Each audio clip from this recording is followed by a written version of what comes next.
In this video, I steal an idea from another YouTube artist again. The idea comes from Periwinky and their video series on the development of their OCs, both visually and story-wise. But since I primarily do Dragon Ball drawing videos and most of the character drawings I did when I was younger were self-inserts of fan characters, and most of my drawings from before 2013 had gone, so I've got limited options. This is pretty much the only one I've kept and updated over time. The only other character I still have predating this one is the one I redrew already back in June. I'm doing this for a different reason than they did. They mostly talked about story and characterization and how those changed over time, but I never really developed those things until later on in the character's life.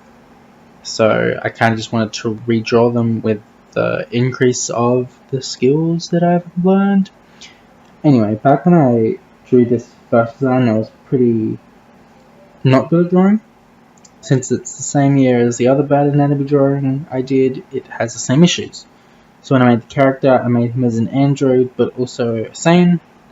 I think the story I thought up was that the character was made a clone from Saiyan DNA by Dr. Gero, and then the clone was enhanced in the same way as Cyborg's number 18 and number 17. So the drawing I used was Super Saiyan form because the Super Saiyan is the coloured one out of it and the base form.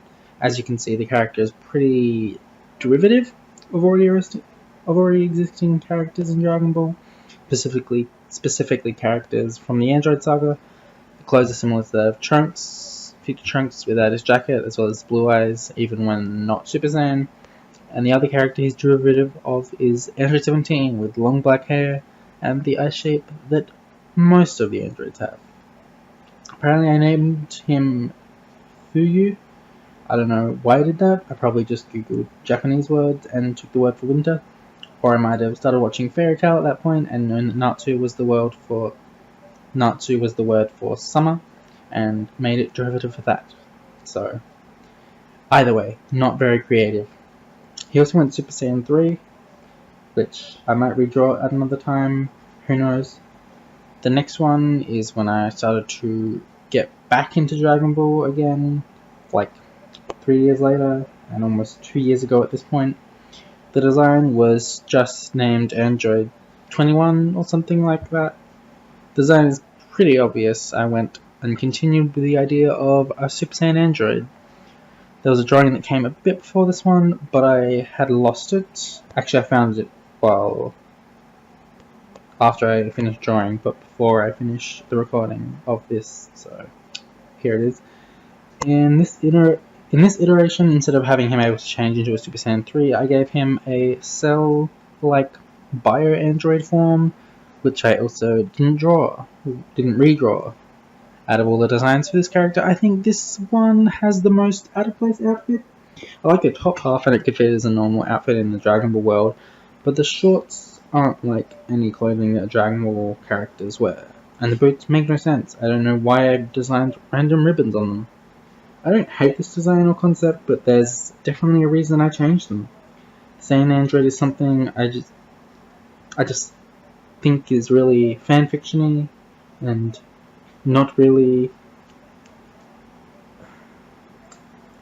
good, because it's like an overpowered, like a Mary Sue kind of thing. I don't know. The Saiyan Android. Oh yeah. Then again, the bottom half of the clothing is unnecessary and out of place. Now, because my brother had made a Frieza race character and he claimed it was just so strong, just very strong, and I had already decided my character wasn't going to be Saiyan, I decided to make my character a permanent fusion, so it would get the multiplier of fusion and just be strong, just be very strong, stronger than his character. And this is just before the retcon that Super made that makes Potara earrings last a set time instead of being forever. So, whatever.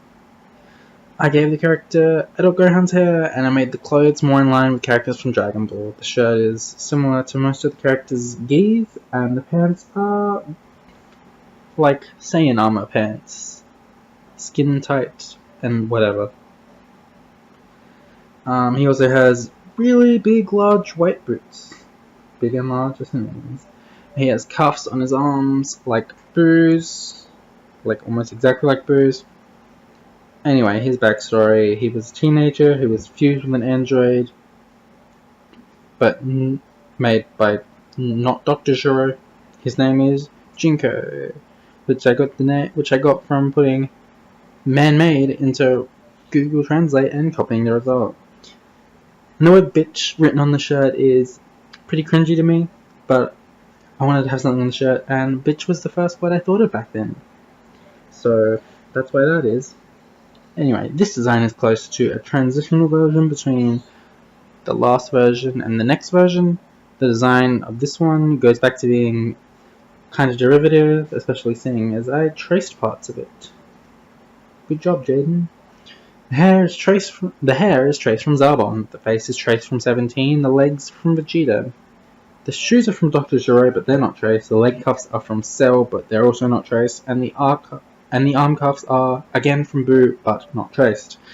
There's not much else I can say about this version, except that the hairstyle is switched back to the long straight hair that the other two androids have, but longer. Yep, just derivative.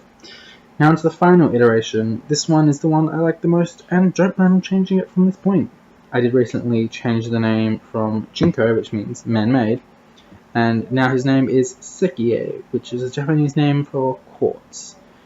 Because I didn't want to stand out too much from the real androids, so I made it derivative.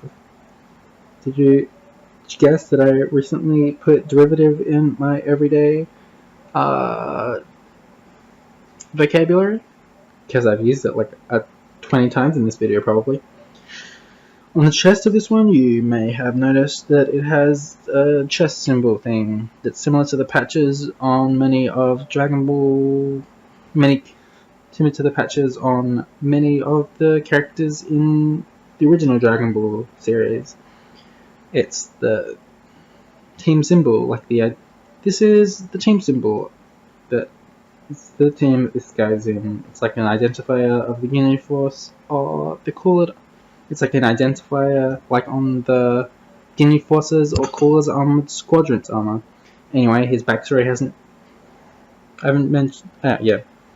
Anyway, his backstory hasn't changed much since the one I mentioned, not the last one, but the other one, where he was a normal person who got merged with a robot android thing, and except this time he is in fusion, and he just assumes he is because the lab he was in had information on fusing bodies, like with things like Potara earrings. I don't know how the scientist got that information, but sure, I'm going with it.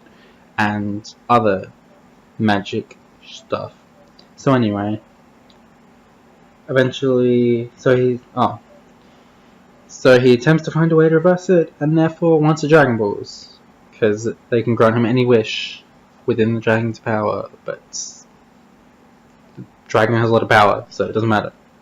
Eventually, though, he does find out that he is not a fusion, which crushes him since he had hoped he could go back to being just a normal person, but he can't.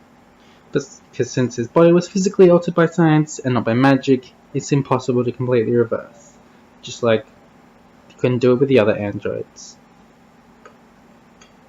At this point, I should probably explain some of the choices I made in the design, which have been in a couple of the iterations before now. The red eyes, without the pupil, is because the scientist that created him wasn't experienced and ultimately just merged two already existing bodies.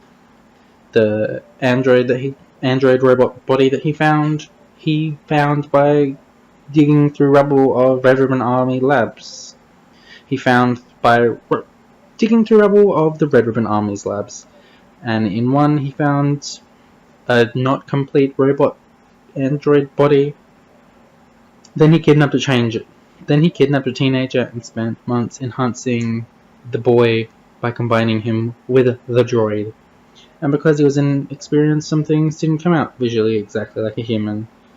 The sclera is just a lens, like a camera or a robot eye would have, so it doesn't look like a human eye.